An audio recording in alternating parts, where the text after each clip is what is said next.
அழகன்பு சேனலுக்கு உங்களை அன்புடன் வரவேற்கிறேன். இந்த வீடியோவில் என்ன பார்க்க போகிறோம்னா, இந்த ப்ராடக்ட் தான் ஓப்பன் பண்ண போகிறோம். வாங்க வீடியோக்குள்ளே போகலாம். இங்கே நிறைய சத்தமாக இருக்கிறதால என்னால் வாய்ஸ் கொடுக்க முடியல. நம்ம கீழே போய் வாய்ஸ் கொடுக்கலாம். இப்போ நம்ம இந்த ப்ராடக்டை ஓப்பன் பண்ணலாம். ஒரு சின்ன கதை சொல்ல போகிறேன். ஒரு வகுப்பில் ஒரு மாணவன் நல்லா படித்து முதல் ரேங்க் எப்பயுமே எடுப்பார். அவருக்கு எப்போ பார்த்தாலும் படிப்பு தான். முதல் ரேங்க் யார் எடுக்கிறாங்களோ அவங்க தான் வகுப்புக்கு லீடராக தேர்ந்தெடுக்கப்படுவாங்க.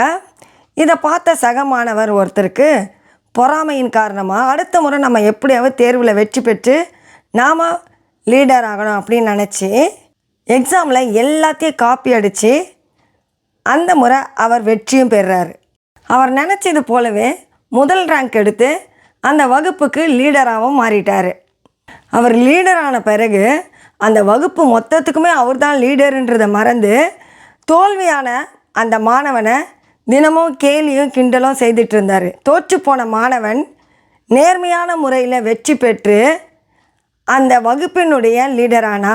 ஆனால் இவனும் குறுக்கு வழியில் வெற்றி பெற்று லீடரானான். நேர்மையாக தேர்வு எழுதி தோற்று போன அவனுக்கு எப்பயுமே அது வெற்றி தான். குறுக்கு வழியில் அடைந்த வெற்றி எப்பயுமே தோல்வி தான். நேர்மையில் கிடைக்காத வெற்றி என்றுமே நிலைக்காது. இந்த ப்ராடக்ட் எப்படி இருக்குன்னு சொல்லுங்கள். இந்த வீடியோ உங்களுக்கு பிடிச்சிருந்தா லைக் பண்ணுங்கள், கமெண்ட் பண்ணுங்கள், மறக்காமல் அழகன்பு சேனலை சப்ஸ்கிரைப் பண்ணுங்கள். மீண்டும் சந்திப்போம்.